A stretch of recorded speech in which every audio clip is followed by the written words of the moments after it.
Hi guys, welcome to another lesson. Today we're going to talk about how to shift and how to control the shifting from bigger muscles to the push-pull technique.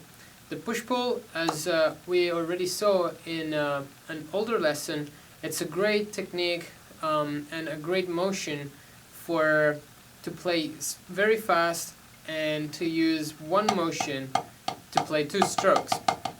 But how do we actually apply this in our playing, and what's a good routine to work on being able to just run in the push-pull without having to actually have a bar of getting in the motion.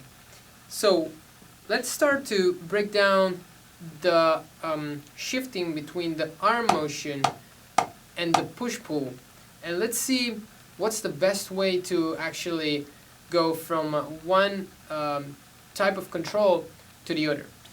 When we play the push-pull, what we can see is that the first stroke, it's always, or it can be compared to an arm stroke. So if we shift from an arm motion to a push-pull,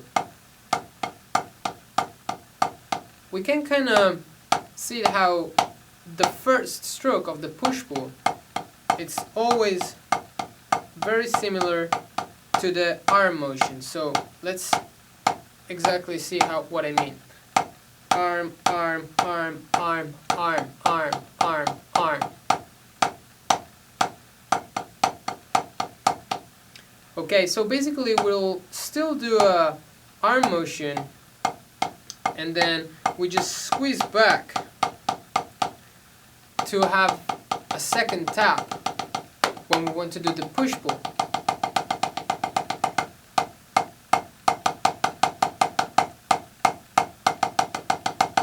So to break this down, what we need to understand is what's the difference between when we play the arm motion to when we play the push-pull.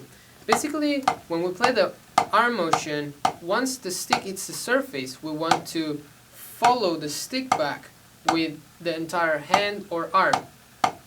Even if we're playing a little bit faster with our wrist, we will do the same thing. As the stick hits the surface, we go back with the entire hand, following the stick back.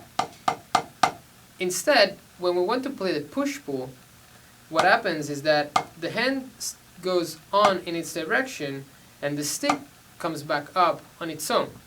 Okay, so the hand is not going to follow the stick back as we do in the arm or German wrist motion. Okay, so the hand will open and then will close, and in the closing section we will do the second stroke with the squeeze. So we will have to basically alternate these two things when we shift from one type of control to the other. Following the stick back, letting the stick going in its own direction. Following the stick back, letting the stick back go. This is very important because many times we don't do this kind of thing, and we don't have this type of control, and this prevents us to staying synchronized to the rebound and to the stick. And so we have hard times going from one type of control to the other, or going in the push-pull directly.